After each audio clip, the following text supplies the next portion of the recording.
In today's video, I'm going to teach you how to create digital coupons in Gumroad. So the first thing I'm doing here is logging into my Gumroad account and waiting for the dashboard to load. Once I'm in, I'm looking over at the left-hand menu because that's where the option we need is located. From here, I'm selecting checkout, and this takes me to the area where I can manage things related to payments, offers, and discounts. Now that I'm inside checkout, I'm looking for the new discount button, and once I see it, I'm clicking on it.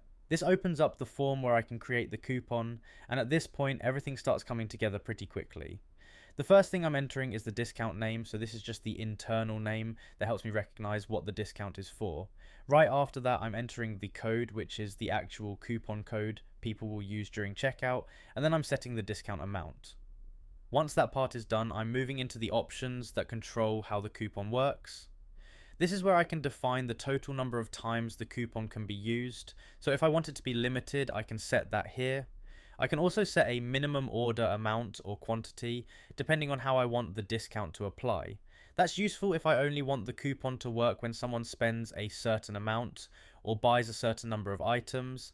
Then I can also choose a specific start date or end date, which is helpful if I want the coupon to run for a limited time and stop automatically. At this point, I'm just checking over the details to make sure everything looks right.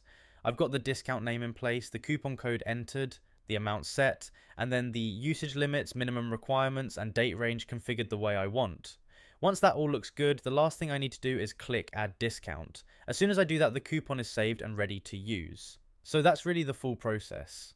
You log into Gumroad, open checkout from the left-hand menu, click New Discount, enter the discount name, code, and amount, then set the usage limits, minimum order amount or quantity, and any start or end date you want, and finally, click Add Discount to save it.